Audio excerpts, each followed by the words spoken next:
Welcome back, everyone. Today, we're diving into something pretty exciting in the adventure bike world. There's a new contender, apparently packing some real, Italian grit. That's right. We're talking about the MotoMorini AllTrike 450. And this bike, it seems like it's gunning straight for some established names like the Royal Enfield Himalayan 450 Yeah. and the CF Moto 450 MT too. Exactly. And just so everyone knows where we're getting our info, it's mainly from a piece called MotoMorini AllTrike 450 Brakes Cover. Himalayan Challenger with Italian Grit B&M came out just a few days ago, July 22nd, 2025. Okay, cool. So let's unpack this then.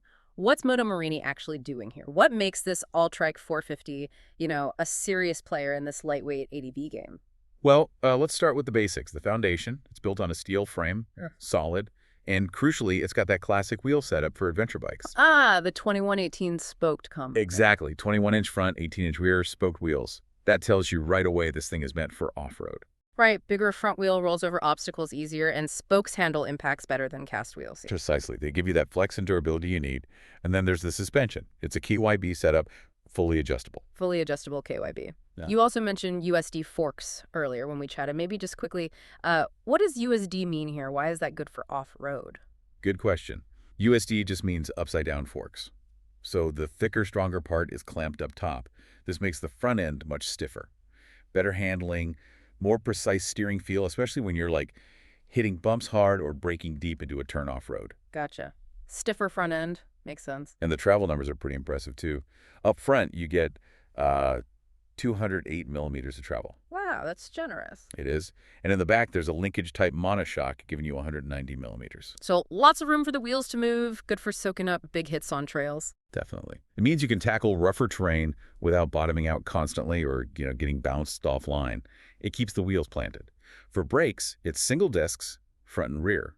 But importantly, they're backed by dual-channel ABS. Dual channel, so it controls front and rear brakes independently to stop lockups. Especially useful off-road, I guess. Absolutely. Big safety net, particularly on loose surfaces like gravel or mud where locking a wheel is, well, not fun.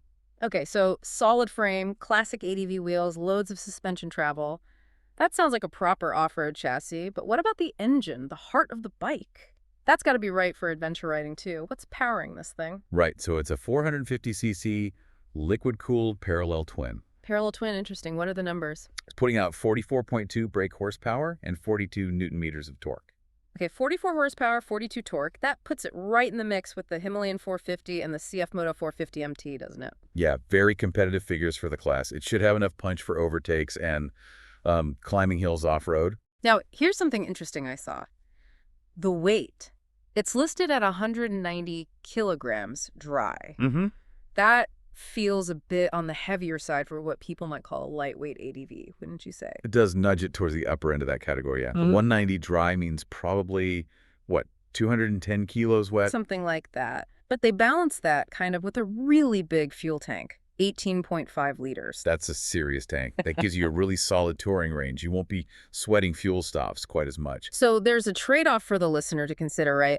More weight, maybe less nimble in really tight spots, Potentially. but much better range for those long hauls, maybe more stability on faster sections too. Exactly. That weight can actually be a plus on open gravel roads or highways. Yeah. Makes it feel more planted.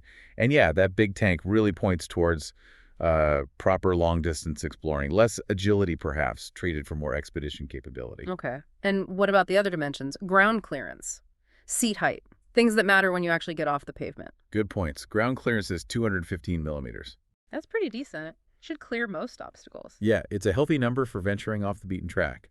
The seat height is 840 millimeters. 840. Okay. That's fairly typical for ADV bikes with good clearance, but maybe a bit tall for some riders. It could be, yeah. Taller riders will probably be fine, but shorter riders might find themselves on their toes a bit. So is that just a consequence of the long suspension and clearance, or are they aiming for, taller European riders, maybe? I think it's mostly a function of building in that genuine off-road capability. You need the height for the suspension travel and ground clearance. An optional lower seat might be needed for some, or just getting used to the adventure bike stance, Right. The classic one cheek off slide, it stops. Been there. So, okay, we've got the chassis, the engine, the dimensions. How does it all come together for the rider? What about features and, well, the look? It's Italian, it has to have some style, right? Oh, it definitely has style. But let's touch on features first. They seem minimal, but quite thoughtful. You get traction control, which is a really nice safety feature, especially off-road. Yeah, helps manage wheel spin on loose stuff. Good call. Definitely. And it has a built-in navigation system. Oh, integrated nav. That's actually pretty useful. And a USB port, too, I saw. Yeah, USB port for charging devices and an adjustable windscreen for tuning comfort on longer rides. Hmm. It's the practical stuff you actually want out on an adventure, not overloaded with tech, but the essentials are there. Makes sense. Okay, now the looks. It's Yeah. distinctive. It really is. That front end is pretty radical, isn't it? The bug-eyed headlights. Yeah, very unique. And the sharp beak fender, the big radiator shrouds, it looks quite aggressive, purposeful. I agree. It doesn't look like just another ADV bike. It has its own character. And that tail rack looks properly sturdy, like it's ready for luggage and overlanding. So that Italian spirit isn't just talk, it's baked into the design. Flair, but also looks rugged. Exactly. Mhm. It's a blend of that design sensibility with genuine adventure-ready cues. It looks like it means business. And this isn't just a drawing, right? It's actually coming soon. Apparently so. The article mentions pre-orders are already open in Europe. Already? Wow. Yeah, and deliveries are expected around September, so it's moving fast. Okay, so it's about to hit the market. Seems that way. So yeah, if we try and connect this to the bigger picture, the MotoMorini AllTrike 450 looks like a really strong new option in that mid-capacity adventure space. It's trying to blend, Italian design and engineering with proper off-road specs. Yeah. You've got that capable 450 twin engine, really generous suspension, practical tech like nav and traction control. It seems built for actual adventure. So for you listening, what does this mean? If you're in the market or just watching this segment, how might this bike shake things up? It's got the Italian name, the specs look good on paper. Does this combination, this sort of blend of unique aesthetics and solid capability, does it set a new standard for what a lightweight adventure bike can be? Or does that slightly heavier weight, the 190 kilograms dry, present a different kind of challenge? Maybe making it less suited for riders who prioritize super nimble handling on really technical, rough trails compared to its potentially lighter rivals. Something to think about.